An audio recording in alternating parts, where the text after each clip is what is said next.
Okay, so it's about 11:30. I think we're going to go ahead and get started here. So good afternoon, everyone. I'm Scott Kroeger, and I'm joined today by Ryan Wade. Uh, I lead an 85-person division within Lutz, focused on helping organizations use technology more effectively. Ryan is the director of our software consulting and digital transformation practice, and he spends much of his time at the forefront of AI, which with a particular focus on its impact to small and medium-sized businesses. At Lutz Tech, we provide outsourced IT, data analytics, and software consulting services, working directly alongside our clients as they explore and implement AI. We believe that every business is becoming a technology business, whether they like it or not.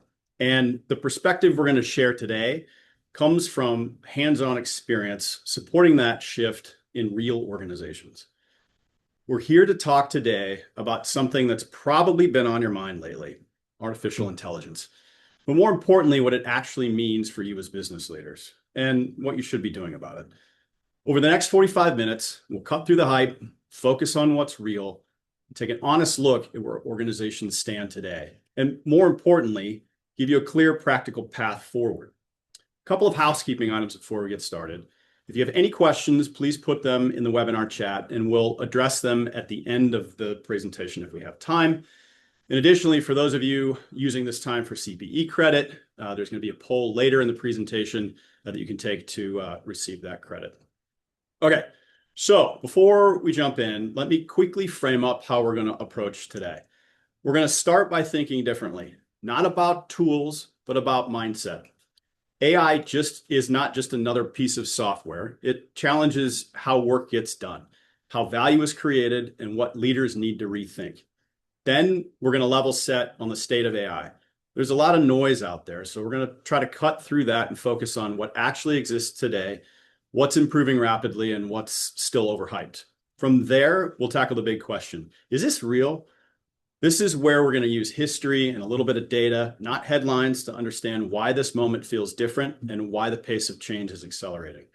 That's naturally going to lead us to an honest conversation of, are we behind? We get that question a lot with the businesses that we've been talking to, and not in a panic-driven way, but in a practical one. Looking at where most organizations really are and what behind even means in this environment. And finally, we're going to focus on the most important question: what actually we do next? Not a 10-year vision, but a clear, actionable next steps leaders can take now to move from awareness to action. The goal today is not to turn anyone into an AI expert. It's to help you leave with confidence, clarity, and a practical path forward. But before we dive in, I want to start with a simple story, because this entire conversation really begins with one idea: thinking differently about how work gets done. Not with technology first, not with AI first, but with a mindset. So let me give you an example. I want you to think about the last time you were frustrated waiting for a delivery. Maybe you took the afternoon off of work. Maybe you needed to sign for that big case of wine that you had coming. Maybe you rearranged your whole work schedule, and that little brown truck, nowhere to be seen until 4:58 p.m. We've all been there. In 1975, UPS drivers were delivering packages the same way milkmen had for decades, following routes that just felt right, based on experience and gut instinct. Each driver created their own system. Some went alphabetically by street name, others clustered by neighborhood. Most just figured it out as they went. The result? Drivers were making left turns all day long, sitting at traffic lights, backtracking across town multiple times. A route that should take 6 hours was taking 10. Then UPS tried something that sounded completely obsessive. They decided to eliminate left turns. Their engineers realized that left turns meant waiting at lights, fighting oncoming traffic, and burning fuel. So they redesigned every route to make mostly right turns, even if that meant driving farther distances. The results were staggering. Delivery time per route dropped by 40%. Fuel consumption plummeted. Customer satisfaction soared because packages arrived when promised instead of sometime between 9 and 5. But here's what's really remarkable. UPS saved over 10 million gallons of fuel per year and eliminated 100,000 tons of carbon emissions, all by asking a simple question: what if we stopped doing things the way we've always done them? Today, the same principle applies to your knowledge work. Your teams are making the equivalent of left turns all day long, switching between systems, re-entering data, hunting for information that somebody else already has. None of that creates value. It's just friction that we've learned to live with. The AI tools we're going to talk about today are the equivalent of UPS's right turn only strategy. They don't replace people. They remove the unnecessary complexities so that your people can focus on the work that actually moves the business forward. So this story is really a challenge for you and everyone on this webinar to think differently about your own organization. Where are your left turns? What processes are measured in months that could be measured in weeks that could become days, in days that could happen in hours, and in hours that should take minutes.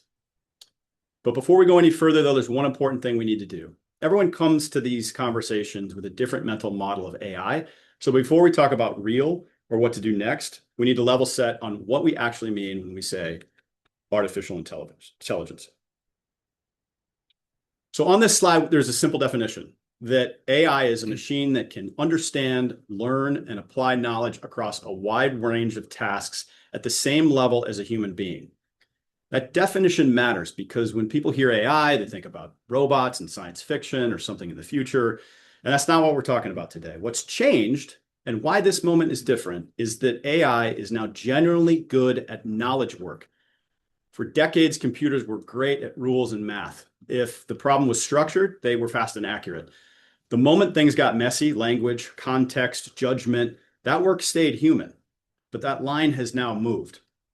Modern AI can now read massive amounts of information and understand context. It can write emails, reports, summaries, computer code. It can see, it can analyze images, documents, and video. It can hear and speak, transcribing, translating, and interacting in a natural language, all of which Ryan is going to show you in examples later. In other words, AI can now do tasks that sit at the center of how most businesses actually operate.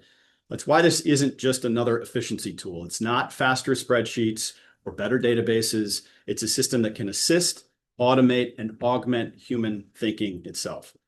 And what makes this moment fundamentally different from the technology shifts we've seen before, and why the questions we'll ask next really matter. So where did AI come from? It didn't show up overnight. AI technology has been around for decades. Google was one of the first to commercialize these features in its products dating back to the early 2000s. So products such as Google Search and Google Translate, Maps and Gmail, they're all early forms of AI working kind of quietly in the background. What changed everything was the release of ChatGPT 3. That moment didn't invent AI, but it made it accessible to everyone. Since then, adoption has exploded. Competition amongst the major technology companies has strengthened, and the pace of improvement has been unlike anything we've seen before. So why does AI suddenly feel like it's everywhere? At work, at home, and even conversations you may have had at your holiday parties. Many of us have lived through previous technology waves, the launch of the internet, the iPhone, the cloud, and even things like blockchain. Each promised to change everything, but adoption took a long time. So it's fair to ask, is this just noise, or are we really entering a new technology era? But before we talk about AI itself, let's go ahead and address the elephant in the room and address the question that a lot of smart people are asking. Is this real or just another hype cycle? And that's a fair question. And the best way to answer that isn't with predictions, it's with history. Because human progress doesn't move in a straight line. It accelerates. And we consistently underestimate just how fast that acceleration happens. So what does it feel like to be standing here? It seems like a pretty intense place to be standing. But when you have to remember something about what it's like to stand on a time graph. You can't see what's to your right. So here's what it actually feels like to stand here, which probably feels pretty normal. So here's a quick thought experiment. Take someone from the year 1500 and drop them into 1750. They'll notice differences, better ships, new tools, but fundamentally they'd recognize the world. Farming, horses, social structures, it's familiar. Now take somebody from 1750 and drop them into 2026. Cars, airplanes, electricity, computers, the internet, smartphones, artificial intelligence. That person wouldn't just be surprised, they'd be completely overwhelmed. And they may genuinely believe they arrived in a world of magic. What's important is that both of these jumps cover roughly the same amount of time, about 265 years. Yet the second leap is exponentially larger than the first. And that's not an accident. It's a pattern of human progress. There's actually a name for this phenomenon. It's the law of accelerating returns. As we accumulate knowledge, we build better tools. Those better tools allow us to create knowledge faster, which then leads to even better tools. And the cycle keeps speeding up. Because of that compounding effect, it's estimated that the 21st century could deliver 1,000 times more progress than the 20th. Not because humans are suddenly smarter, but because the entire engine of progress itself continues to accelerate. So why do we underestimate this? 3 reasons. First, our brains think in straight lines. It thinks linearly, not exponentially. Second, we focus on short periods that can feel deceptively slow. And third, our personal experience limits our imagination about radical change. Now, keep this framework in mind when we talk about AI, because AI is not a break from this historical pattern. It's the continuation of it. People say, well, this feels overhyped. But at every major inflection point in history, it felt that way, right up until it reshaped everything. Advances that once took centuries can now happen in decades or less. So when we ask, is this real? History gives us a clear answer. And yes, this is real. So if this is really the continuation of the same historical pattern, then the question becomes, well, how fast is this acceleration actually happening? One of the clearest ways to see this is how we look at how quickly new technologies have been adopted to reach a certain scale. So this slide tells us how long it took for different technologies to reach just 100 million users. The telephone took decades, 75 years. The radio and television sped things up at 38 years and 13 years, respectively. The internet accelerated it more. It took 7 years for 100 million people to get on the internet. And then something changes. Social platforms move from years to months. And with ChatGPT, that timeline collapses almost completely entirely. It took ChatGPT 2 months to reach 100 million users. So this isn't about popularity. It's about adoption velocity. And the adoption velocity is one of the strongest signals of real structural change. AI isn't just spreading faster, it's different in kind. It's a general purpose system that can automate knowledge work, improve itself, and scale expertise in a way we haven't seen it before. So now that we have the lights back on, thank you, Ryan. You're welcome. Ryan is going to walk us through why that matters and why this shift isn't comparable to anything we've dealt with before. So we come back to the question, why is this technology different? To answer that, we just went to ChatGPT naturally. And its response was interesting. It says it's a fast-moving, self-improving, general-purpose system that automates cognition, lowers barriers to expertise, and reshapes human value definitions all at once. That may sound pretty vague, and I know some of you on this webinar today, you may be rolling your eyes at some of those types of things, but here's what's interesting and why it matters. As Scott mentioned earlier, this technology is moving extremely fast. Today, it's estimated that 800 million people are using AI every week. That includes your friends, your family, and for those on this webinar, most importantly, your employees. AI is already embedded in their personal and professional lives. And unlike past technologies, these capabilities are compounding. It's estimated that AI's abilities are doubling every 3 to 6 months, and that's a real shift. So what is actually improving? First, what you can put into AI and what you get out of it has expanded and improved dramatically across text and images and video. Second, AI can now do deep research and analysis, not just these surface level answers. Third, AI can use tools, meaning it can take action instead of just responding with answers. And finally, AI can build software using natural language, which reduces the need to know how to read and write code. And in general, the barriers that once made AI frustrating, maybe short memory or generic answers or hallucinations, they've been dramatically reduced over the last year, if not the last month. But what does getting better look like? We wanted to show you some AI in action of these in action, and things that really impressed us over the last year. And so with this, we'll go unscripted for a little bit here and put together, a few examples, 4 or 5 examples of things that our Lutz Tech division and Lutz is using, and really kind of gave us that wow factor and highlights what improvements are being made.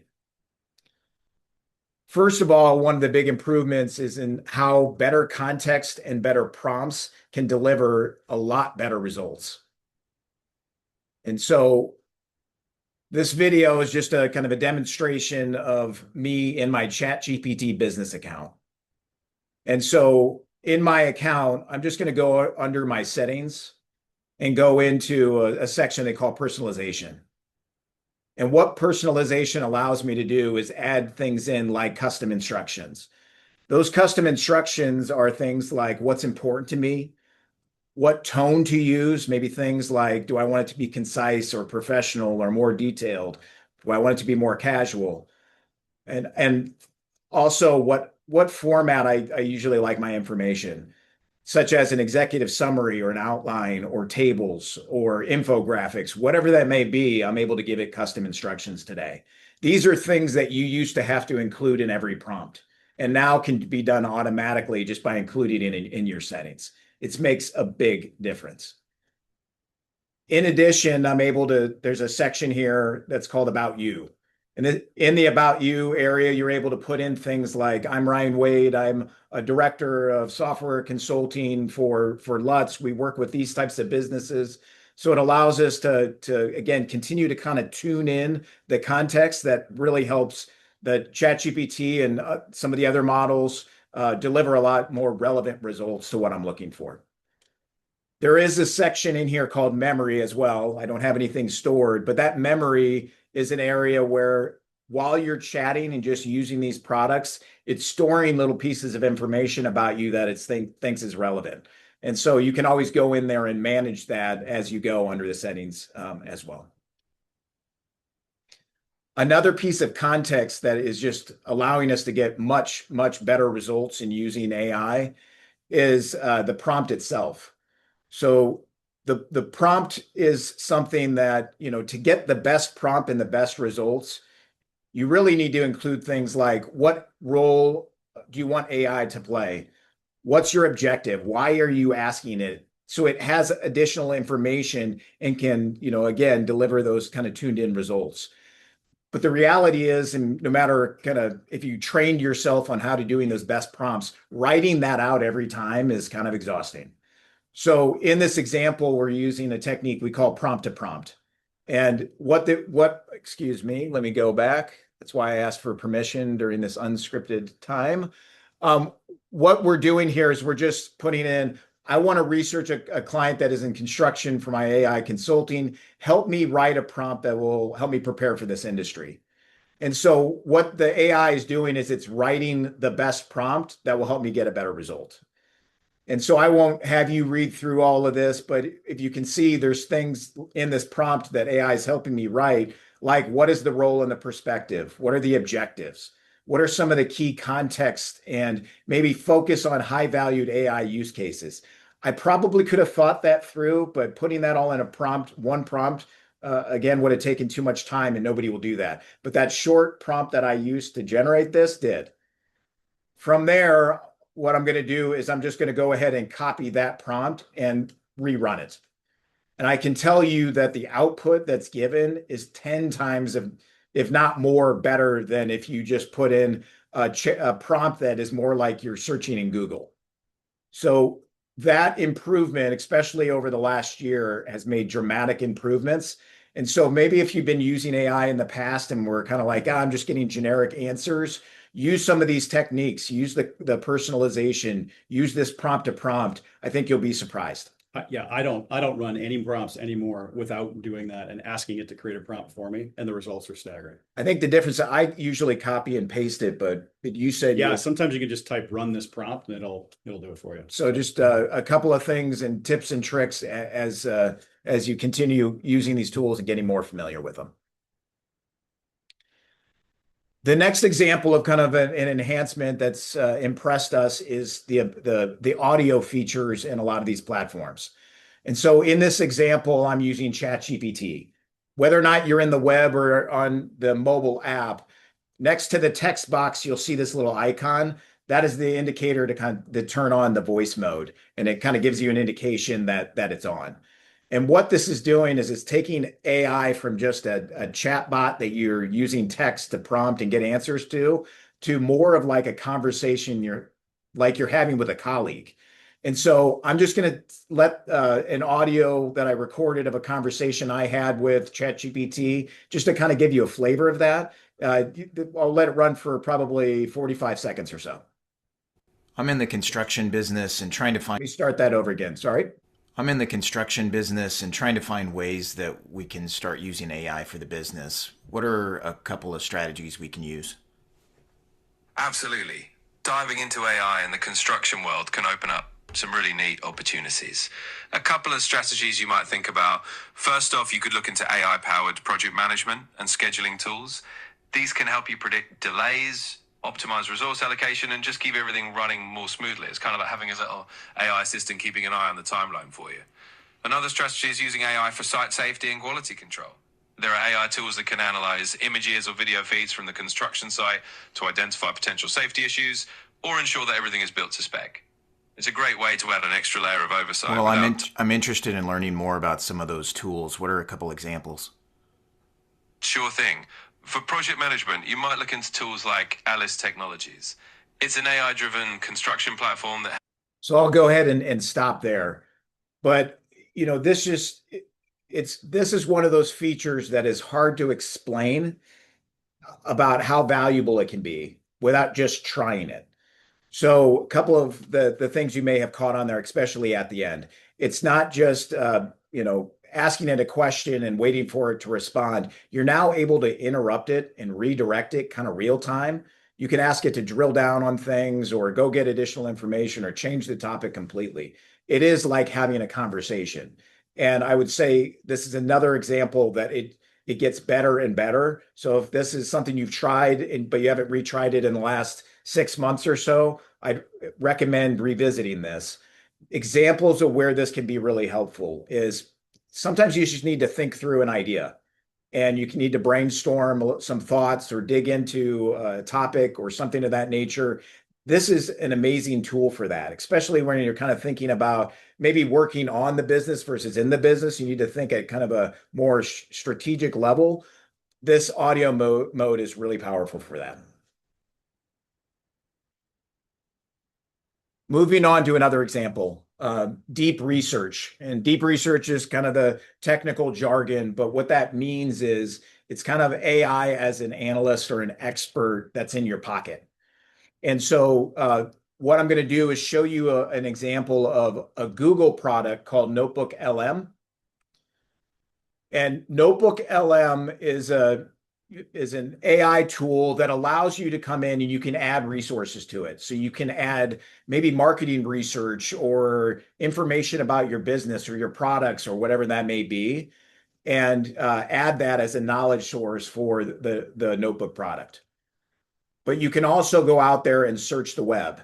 And it can do this instantaneously like a Google search, or it can spend time kind of thinking of what are the best resources out there if you give it a little time to go out and think.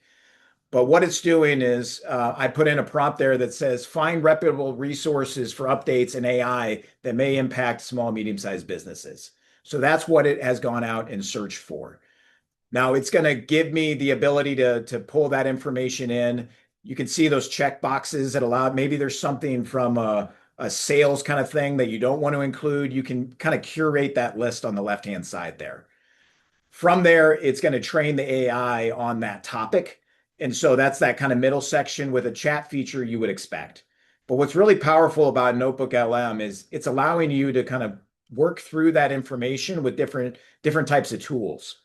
And so some of those tools may be creating Q&A for yourself on that topic, or creating reports or a quiz. But another piece that allows you to do is create a thing they call a mind map. And for those of you that haven't used the mind map, basically it's visualizing the information that's included. And so this allows us to kind of visually kind of navigate the major topics that it found in its resources.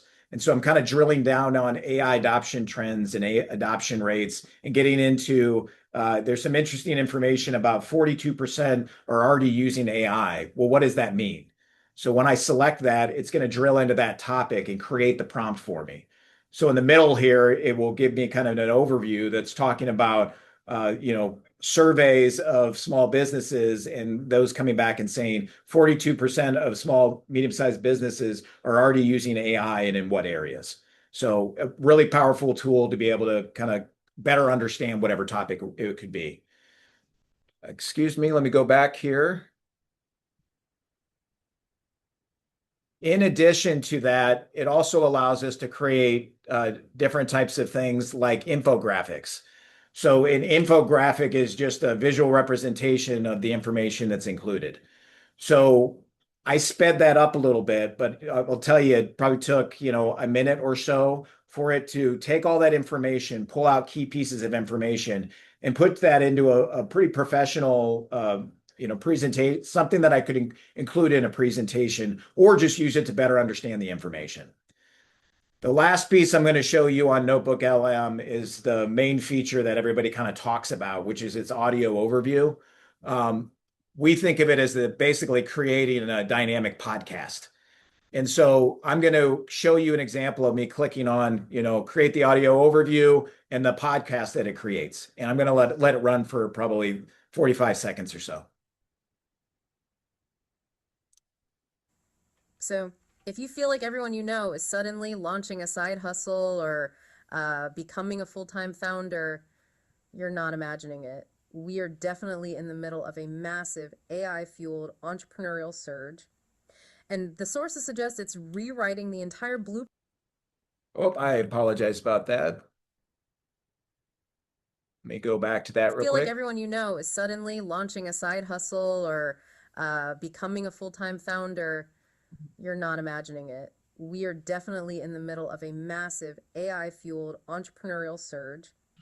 And the sources suggest it's rewriting the entire blueprint for small business growth. It really is. The data it's pretty staggering. Right.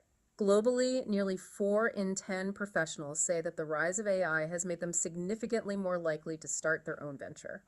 And that's not just a feeling. So I'll go ahead and stop that, but it is amazing how we can create these two. I mean, it feels like they're real podcasters who have been trained up on whatever topic you're interested in. And what's more interesting is there's that interactive button on the right-hand side. You can actually hit that button and they'll say, oh, it sounds like somebody's joining into the chat, and you can ask them questions kind of real time to better explore whatever the topic is. It's a real game changer in terms of all these tools allowing you to be, like I said, have that specialist or that expert on any topic, no matter how deep or complex it is, in your to help you simplify and understand what you're researching. Yeah, and you can also use it for summaries. So we've had all company meetings where we take the transcript of the all company meeting, put it into this, and now all of a sudden we've got a fun podcast that people can listen to as opposed to going through the entire presentation. Absolutely. We did want to give an example of some of the additional work in AI around the creative space.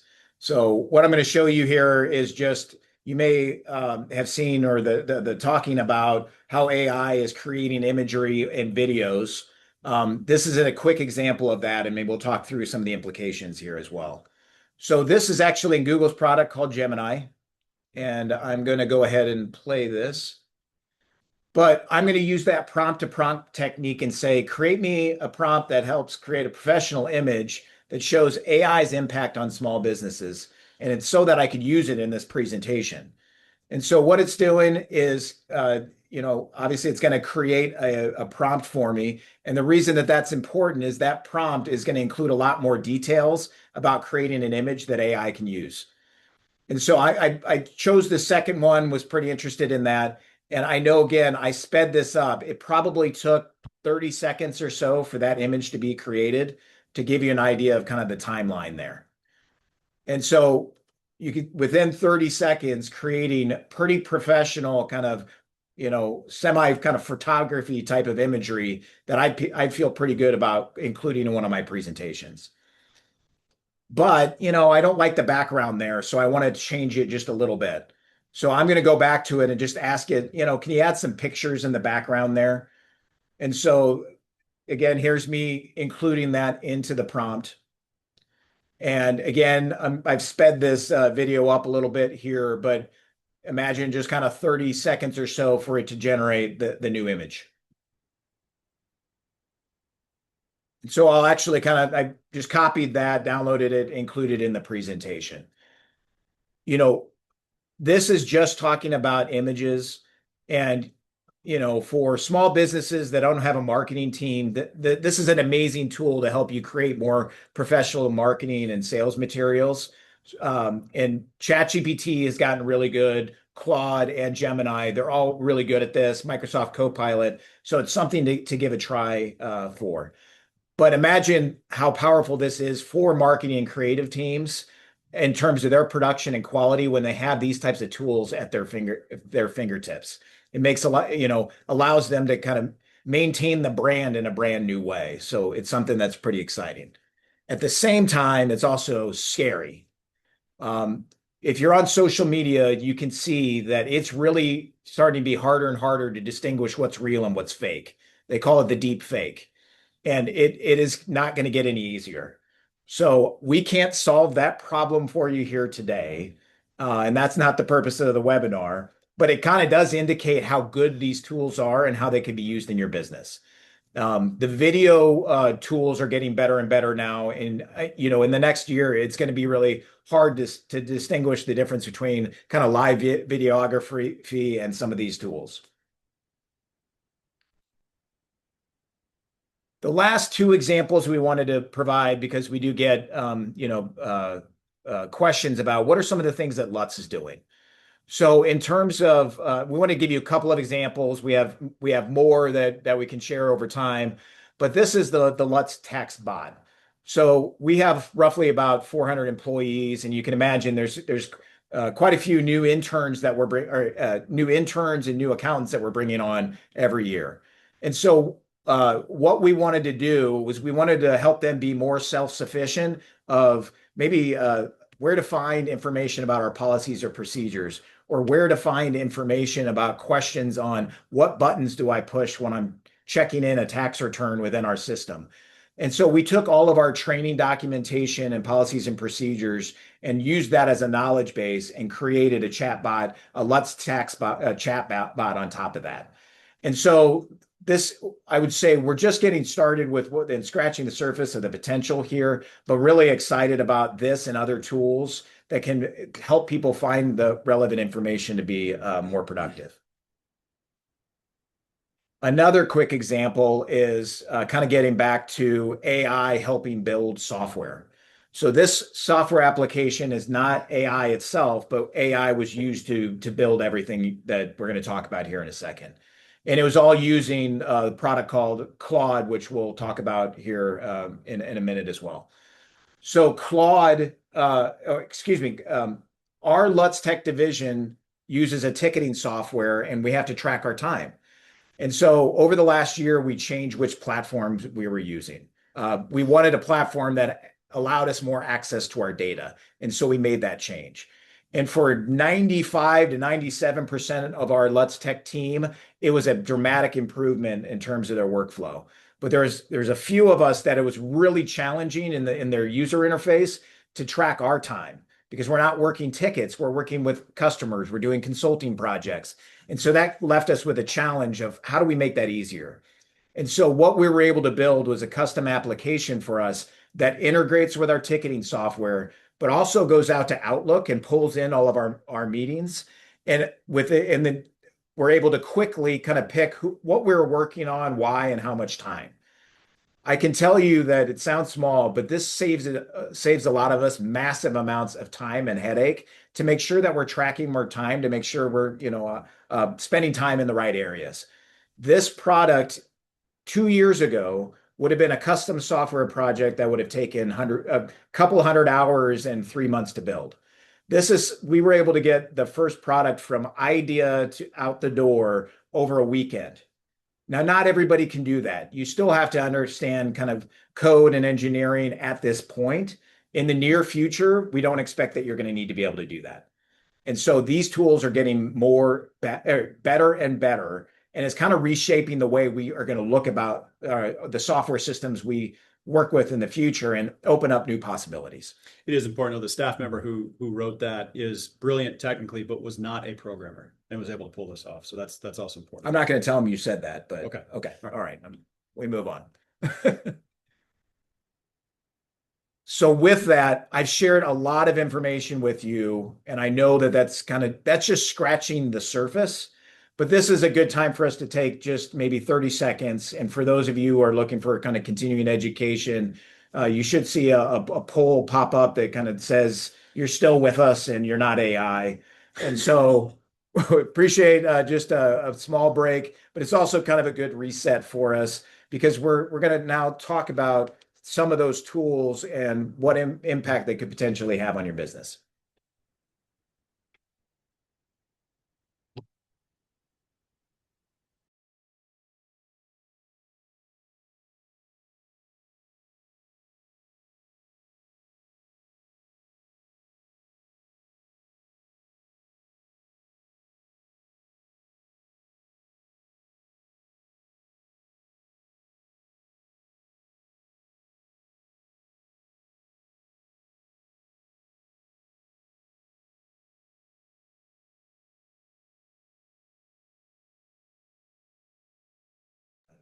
We're just going to give this maybe just a few more seconds for you to answer that.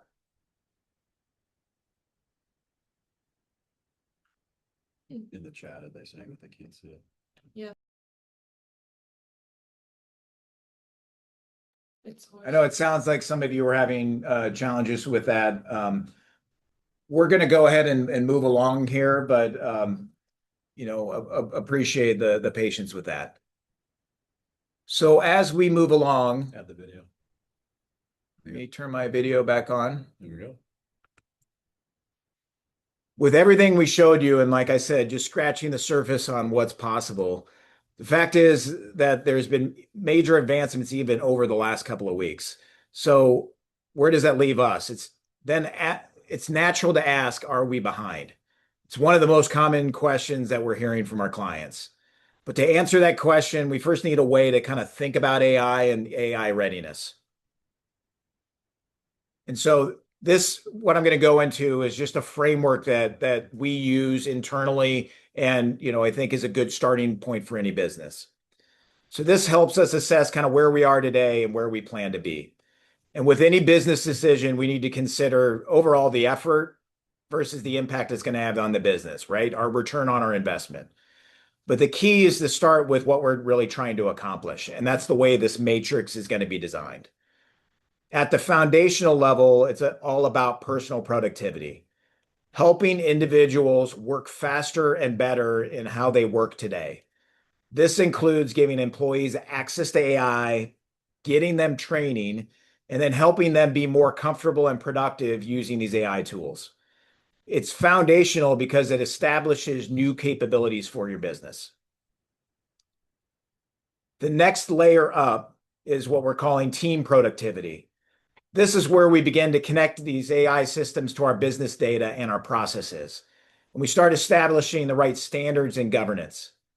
At this stage, AI becomes more part of the day-to-day operations, delivering high-valued results, but it also requires additional efforts on technology, security, and oversight.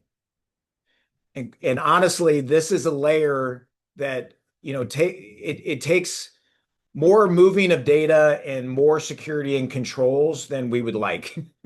And so when we talk to customers, this is one of the areas where they want to connect it with all of their data. This is usually a point where we pause and say, tell us what you're trying to accomplish to see if there's other ways to move forward. The last layer at the highest level is really how organizations begin to truly transform work by using AI agents and automation that allows them to automate tasks and processes. effectively creating and managing a digital workforce. What's important to understand is that not every business needs to operate up and to the right in this model, but every business does need to be clear on kind of where they are today, where they want to be, and what's up next. And this gives you a way to kind of think about the projects and what your goals are. And with that, though, what do these things really look like in practice? So at that personal productivity layer, it's really about awareness. It's about establishing value on a day-to-day basis for your team members using these tools and putting basic controls in place.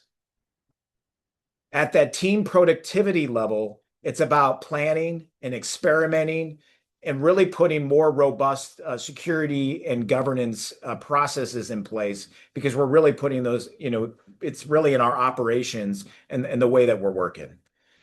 At the highest level, it's not just about automation, it's about reimagining how work gets done and really managing digital workers like any other resource. So now that we've talked about kind of a way to think about this, a natural question we get in the amount of clients that we work with is, that's great, Ryan, but what are you seeing? And so we wanted to hit on some of those items today. So what are we seeing in the market that can help you assess where your business is today and what stage you're in? Well, first off, what we're hearing from CIOs at big businesses is that they are a couple of years ahead. They have a couple of years head start. Over the past couple of years, they've been experimenting and learning, and they're now moving these experiments into production. So that's just a reality. It doesn't lock small, medium-sized businesses out because we can be pretty nimble, but just, I think it's important to know that they have a couple years head start on us. From a small, medium-sized business perspective, we're seeing that employees are using AI on their own, often through personal accounts that are not managed or governed by the business.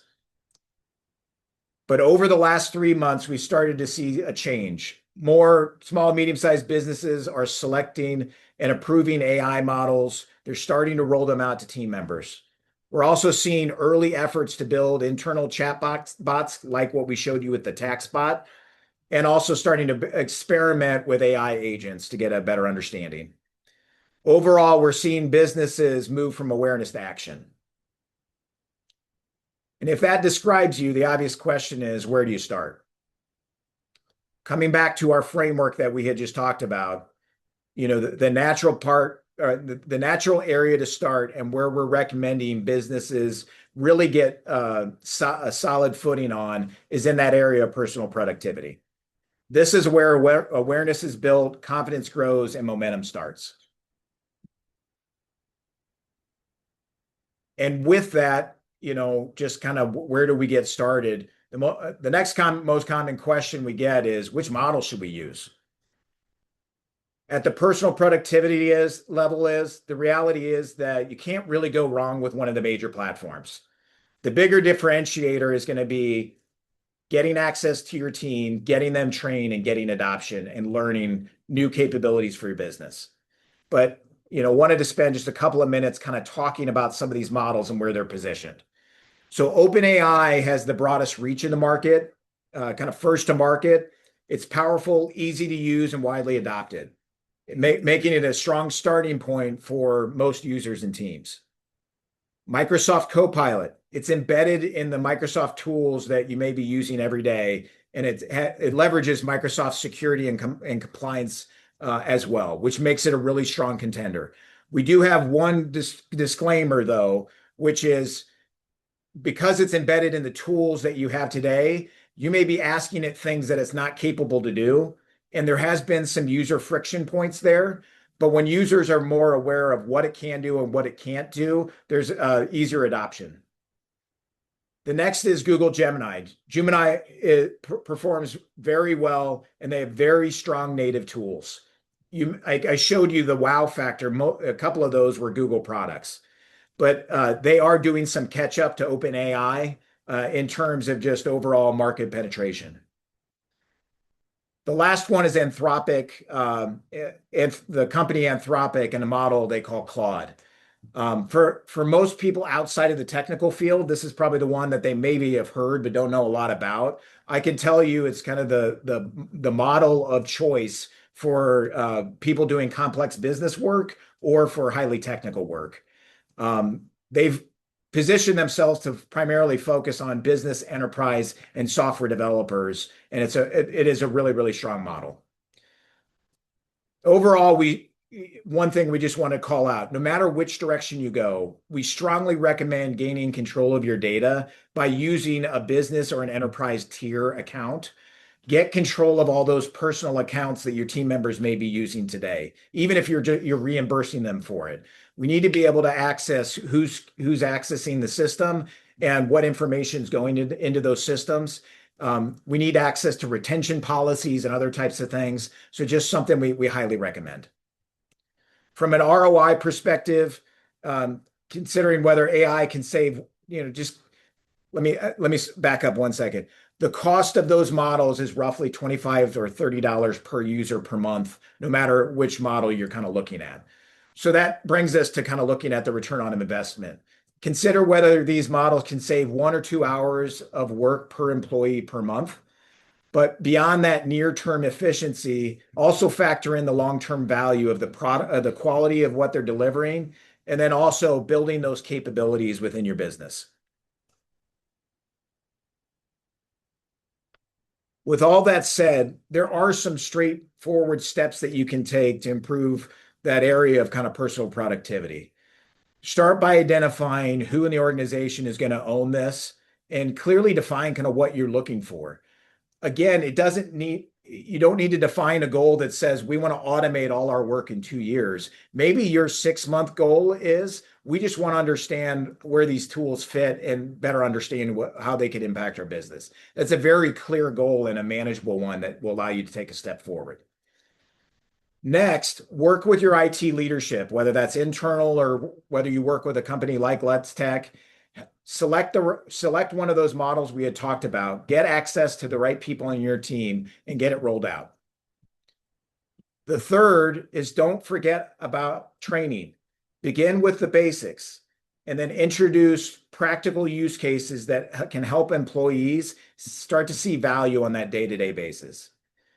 And finally, AI is like any new process or capability that we're bringing into the company. We got to measure it. We got to measure adoption, gather feedback, and continuously make refinements to continue to add to usage over time so we get more out of it.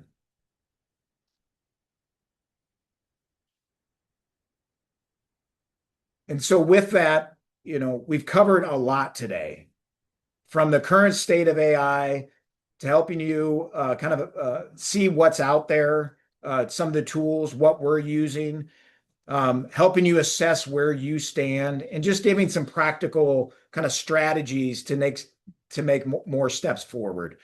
But Scott had asked me, if somebody wasn't able to attend, and we need to have that elevator pitch with what this is all about. It's that challenge back to you of it's time for businesses to stop or start moving from awareness to action. And ultimately, we outlined some of the steps to kind of move along the way to help you get there. But your attendance on this call and the others, we appreciate your willingness to invest the time today. This was one of our highest, attended and registered webinars we've had in some time, because I think more small businesses are trying to get, those goals for 2026, those AI resolutions, moving forward and progress made. But with that, we wanted to make sure we had to get this plug in there. Where can we help you if you need help, if and when you need help? Couple of areas. One is when we talk about helping choose a model, getting licenses, making sure your systems are configured, and getting training, as a part of being a Lutz Tech client, those are things that we do every day. For those of you who are not Lutz Tech clients, we'd be happy to have a conversation and talk to you about some of the advice or help push you in the right direction.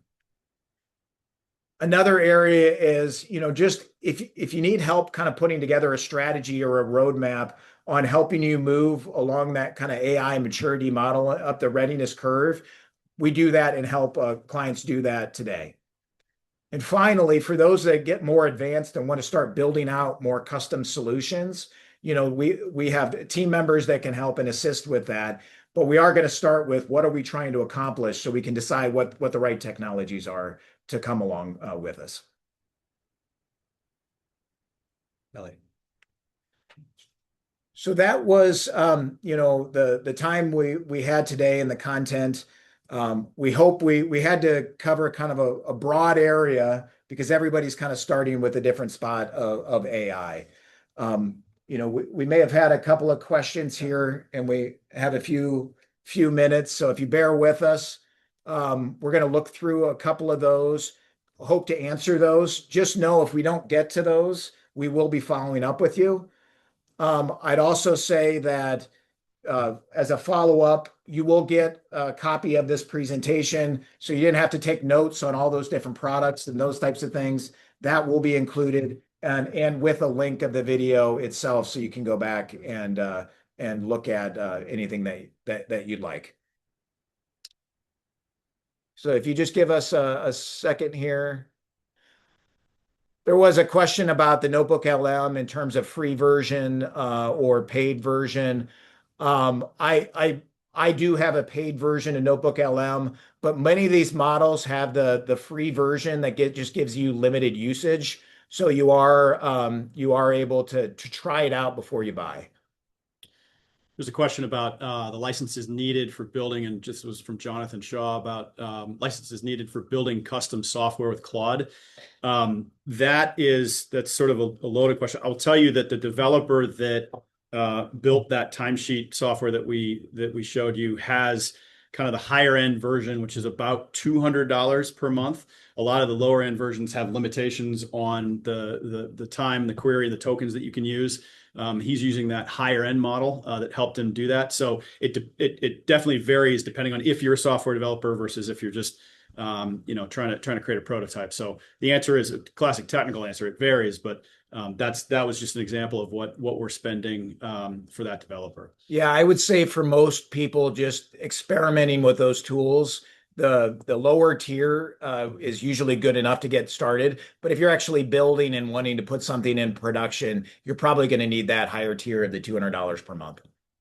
Ryan Callahan asked, is Notebook LM Gemini? Gemini is on the back end of Notebook LM, but so Google has done an amazing job of making things confusing.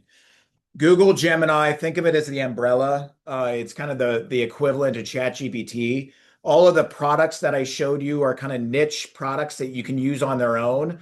And some of the functionality you're able to use through Gemini itself. Both Google and Microsoft have made it kind of confusing of what am I using. In Microsoft, everything's Copilot when not everything's Copilot. And in Google, they have a brand name for everything. But hopefully that answers a little bit of that. Google Gemini is the equivalent to ChatGPT. And then these niche products that I kind of talked about, you can have individual licenses to, or you can use some of their features through Gemini.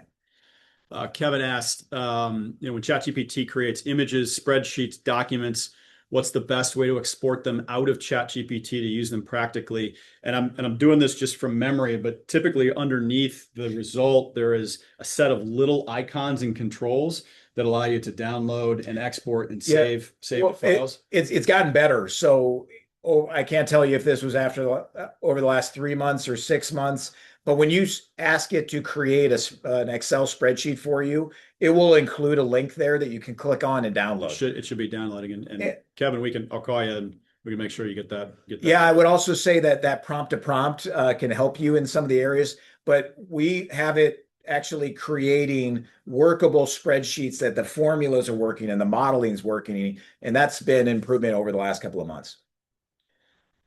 I did see a question about Grok.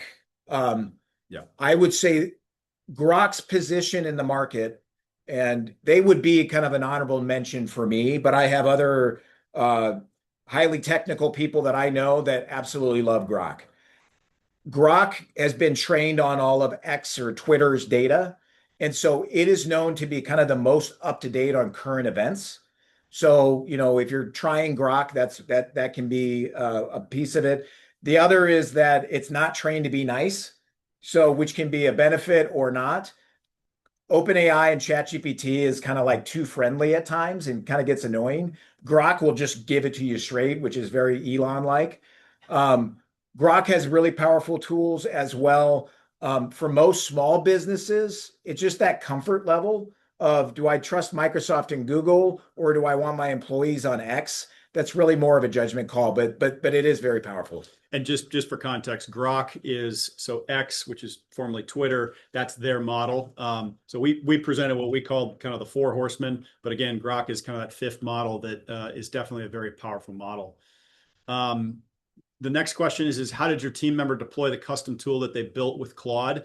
That's a great question. We are fortunate enough to have a number of Azure environments, which is Azure is a Microsoft cloud environment. So we did have those environments set up to host and run custom code already. So that model was able to be deployed. That there was some work involved with that. It was already kind of set up for that, but that is another component. Once you do develop all these tools, they do have to be deployed to production environment, and that is more of an infrastructure exercise that does need to be done. So it's not just push button, but once you get that set up, it can become push button over time. I would just say, if you see opportunities like that, we're here to answer questions. I've spent the last 12 to 15 years of my career helping customers kind of think through, opportunities, whether or not I talk them out of it or I say, here's what it would take to kind of move something like that forward. These AI tools make it easier, but when we start to move it into production, it does take that technical expertise. So just a consideration there. Another question for healthcare organizations: are there HIPAA considerations with AI to consider? Absolutely. And actually this, and I'm going to have Ryan handle I'm going to dovetail this with the last two questions. So there's a question about healthcare organizations, HIPAA, and then the next question is, can you speak to best practices around protecting company and personal data, and what subscription options help manage with this? Ryan has done a ton of research recently on this, and I'll have him just kind of talk through what to look out for to answer both of those questions. Yeah, I think with the amount of time we have, just in general, what I'm seeing in small businesses is that people are getting reimbursed for personal accounts. We need to get them out of there because, first of all, those models do not default that they're not learning on that data. So these models could be ingesting information and training on things that are more proprietary to your business in those personal models. When you go to the business tiers, that is default turned off, so it's not training on your data. The business license has kind of a co-managed database in the background or data in the background, but it's just business users versus the broader kind of personal population. So we're making improvements going from the personal accounts to the business tier. The enterprise tier is when you start getting into things like SOC 2 compliance, retention controls, things like that. I would have to research the HIPAA considerations, but that would clearly be an area where you would need to have an enterprise license and would need to do further research in terms of the BAA required for the HIPAA compliance. I haven't looked as much into that, but I know that's very surface level, but some of the things that we've learned, again, getting control by having at least a business tier account in which they typically require you to have at least 5 licenses to start.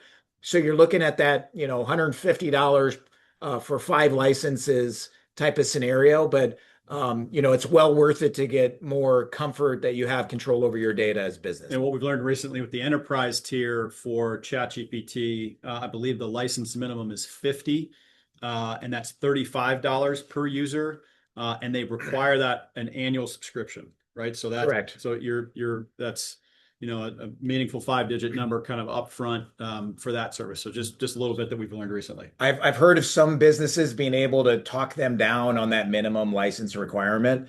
But I can say that based on kind of limited capacity of these data centers, I expect them to be pretty hard-nosed on you need at least 50 of those licenses.